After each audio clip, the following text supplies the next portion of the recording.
Update kay Nicolene ang batang naulila. Hindi niya ito inaasahan na mangyari. Oops, pero bago ang lahat, huwag kalimutang suportahan ang ama ng Kalingap, Kuya Val Santos Matubang, Ate Edna, Kalingap Rab at Jack Matubang, dahil sa kanila may Kalingap. Mga Kalingap, isang mapagpalang araw muli sa inyong lahat. Sanay nasa mabuti kayong kalagayan at huwag natin kalimutang magpasalamat sa may kapal sa araw-araw na blessing na ating natatanggap. At ipagdasal din natin ang ating mga kababayan na nagdurusa at sobrang naghirap dahil sa dulot ng lindol sa Cebu at Davao.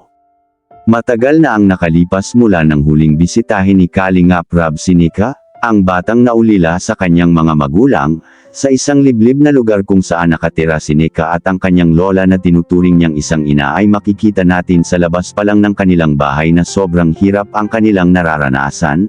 Ang haligi ng bahay ay mukhang marupok na at umuga-uga kapag may tao sa itaas ng bahay.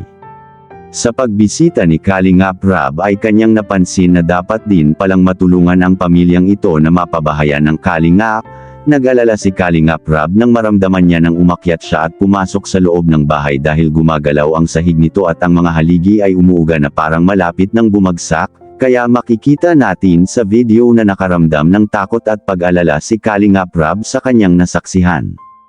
Nagkaroon ng masensinang pag-uusap sila Kalingap Rab at ang lola ni Nika na, hindi madali ang pinagdadaanan ni Nika, sobrang hirap at lungkot ang nararamdaman ng dalaga.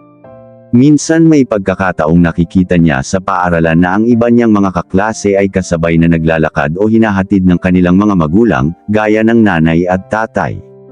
Madalas nakikita niyang masaya ang kanyang mga kaklase kapag kapiling nila ang kanilang magulang. Upang maiwasan na makaramdam ng pagkalungkot o mainggit sa uhaw ng pagmamahal ng magulang ay umiiwas na lang si Nika at binabaling ang kanyang atensyon sa ibang bagay.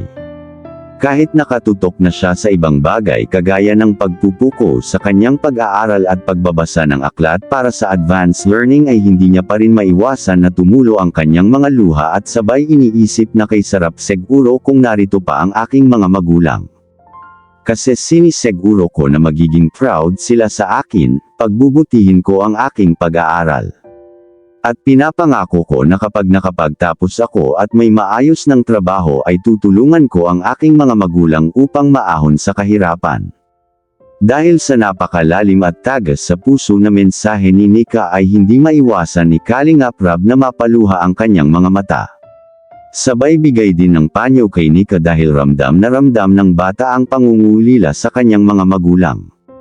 Sa kwentong binahagi ni Nika ay hindi niya pa daw nakikita ang kanyang nanay at maliit pa lang siya ay iniwan na siya ng kanyang nanay at tatay, tanging lola niya na lang ang nagpalaki sa kanya. Grabeng sakit ang ganitong karanasan lalo na sa kanyang edad, dahil napakalaki ng epekto nito sa kanyang isipan, maaring makapagdulot ito ng matinding stress sa bata. Upang mabawasan ang matinding pinagdadaanan ng bata ay binigyang ng tulong ng Kalingap ang kanilang pamilya, tulong financial upang suportahan ang pag-aaral ni Nika, at pambili ng kanilang mga daily needs. Nanawagan din si Kalingap Rab sa tatay ng bata na sana ay bigyan naman ng pansin upang maibsan ang pangungulila. Mama mo, si papa mo, ay si mama at papa mo nasaan? Patay na po si mama. Ha? Bakit namatay? Hindi ko po alam. Ano po sa akin ng lola ko. Ay, ibig sabihin, talagang lumaki ka na walang magulang. Grabe, yung papa mo. Hindi ko din po alam. Di mo din alam. Sana po ano. Sana po.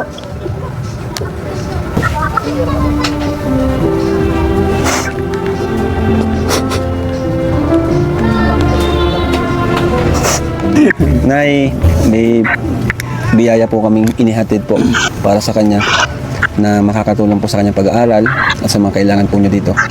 So, kaya ka man, magkano ka? Apir. Yun pala talaga. So, ito, mula sa Team Kalingap.